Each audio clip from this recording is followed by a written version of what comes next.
esto, querido Jaime. Lo mencionabas muy bien. Acá en Estados Unidos la figura del cabildero es clara. Como tenemos cabilderos muy malvados que representan a las grandes empresas, que representan precisamente a conglomerados como Twitter, como Facebook, también representan organizaciones verdaderamente villanas, como la NRA, ¿no? La Asociación Nacional del Rifle, representan situaciones verdaderamente lamentables, pero existen, en todo caso, organizaciones sin fines de lucro que se oponen, por ejemplo, a la NRA, ¿no? Por ejemplo, tenemos esa parte, o que se oponen al uso indiscriminado de carbón acá en los Estados Unidos. Vamos, se equipara, sin embargo, y eso es lo más desafortunado, las que terminan ganando siempre son, como tú lo has mencionado, esos grandes conglomerados pues no aportan nada a este país, sino solo a los bolsillos de los más ricos y los más poderosos. Nos decías hace unos momentos, el Congreso de Estados Unidos está en manos de Twitter, de Facebook, de la NRA, de la NRA, ¿no? Y México no tiene ningún tipo de legislación para sus cabilderos, para sus lobistas. Yo estoy todavía muy preocupado por lo que te planteé al principio de tu intervención. Tener al hombre más rico de la Tierra, ya con intereses de extracción y refinación de litio, y ahora también buscando comprar a la principal red social del planeta, a Twitter. Podríamos pensar que en algún momento tendremos cabilderos también de Twitter, de Elon Musk, en México. ¿Hay alguna necesidad de exigirle a nuestros legisladores que se hable de este tema y que se evite a los cabilderos en México?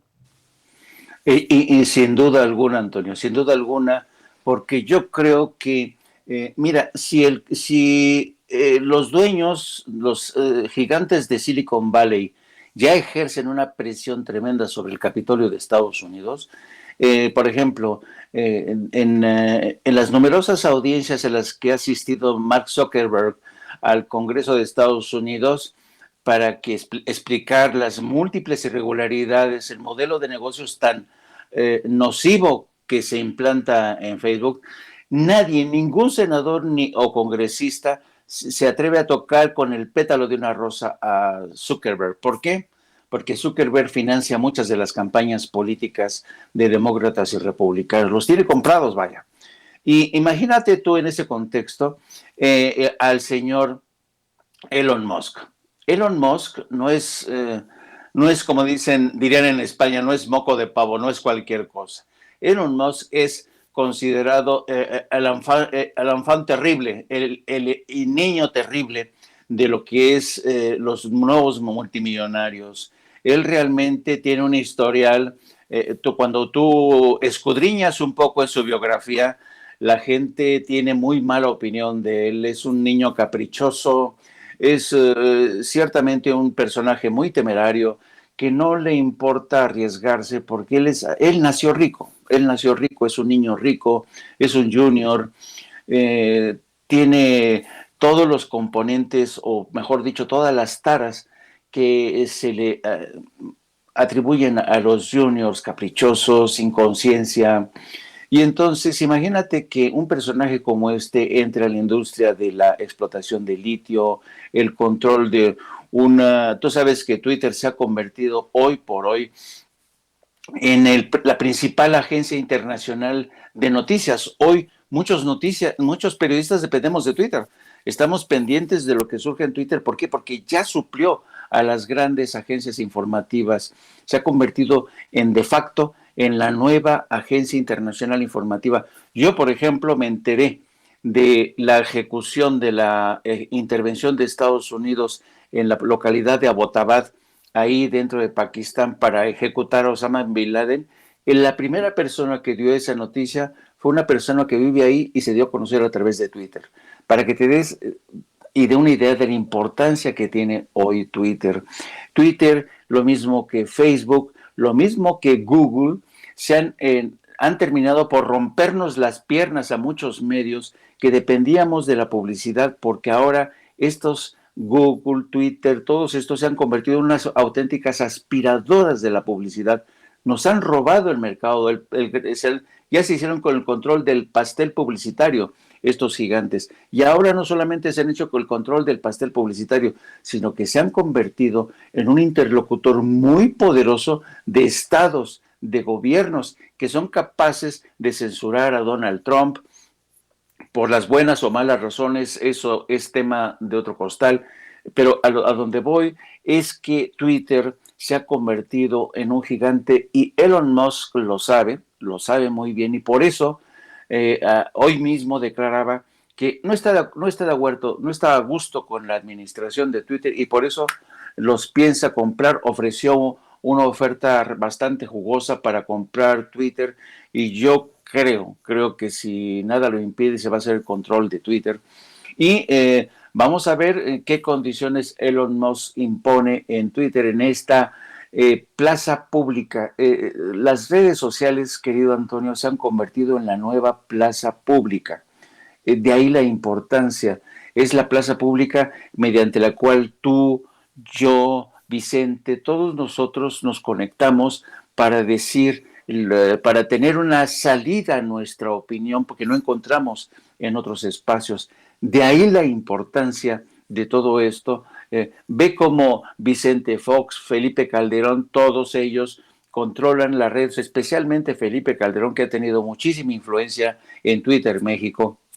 Ojalá, alguien decía en las redes, que realmente Twitter, bajo la nueva administración de Musk, ponga atención en México, que Twitter en México ha favorecido cínicamente al PAN, a toda la gente. El PAN han maltratado muchísimo a la cuarta transformación y al presidente, lo mismo que muchos medios de comunicación como el New York Times, que Washington Post, que a mí me han defraudado mucho. Y sabes, es lo mismo que ocurre. Yo creo que a veces la culpa de que México tenga esta mala fama de violenta, como le llamaba alguna vez John McCain, que en paz descanse.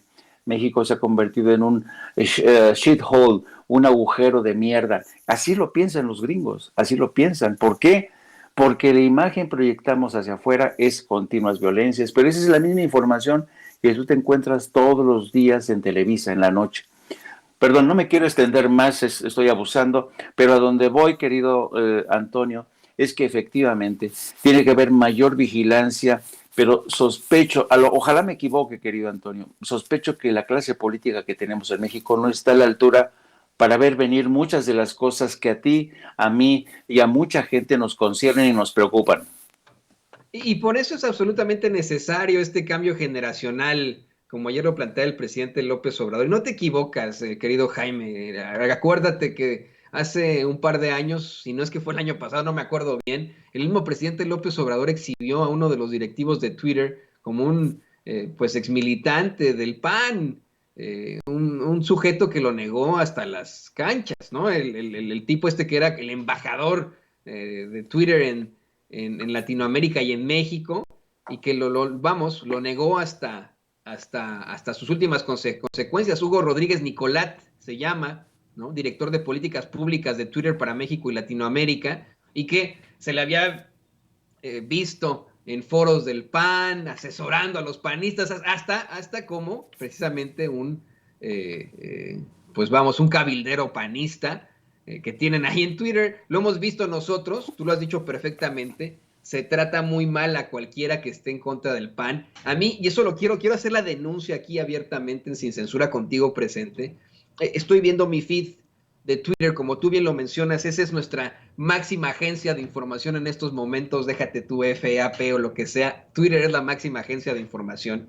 Estoy viendo mi feed del Twitter, y constantemente me sugieren tweets de Chumel Torres, de Carlos Loret de Mola, de Mariana Gómez del Campo. Esos son los que me sugiere Twitter, y constantemente le pongo, este tweet no es relevante, no me lo vuelvan a sugerir. Constantemente me lo sugieren. Es verdaderamente lamentable lo que está ocurriendo, y por eso es que tengo esa preocupación de que Elon Musk se convierta en el principal detentor de esa red social. Pero mientras tanto, pues vamos a darle con mucha fuerza, querido Jaime Hernández, a la información. Vamos a seguir luchando por la verdad con justicia, y por eso te pido que nos compartas también tus redes sociales para que la gente te busque, para que la gente te vea en tus programas, que siempre son muy, muy interesantes, y por supuesto que te agradecemos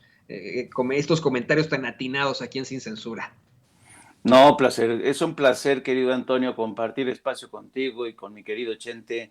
Y yo les invito a que también se sumen a nuestro espacio de No Apto para Cínicos. Transmitimos todos los días de lunes a viernes a partir de las 14 horas, de las 14 a las 16 horas. Y también les pido que nos sigan a través de nuestras cuentas de redes sociales, a través de mi Twitter, @Jaime Journo, y también a través de nuestra sección en La Jornada Sin Fronteras, que se llama, perdón, La Jornada Sin Fronteras, del gran periódico La Jornada. Te agradezco mucho, querido Antonio, te mando un abrazo, y seguimos en contacto.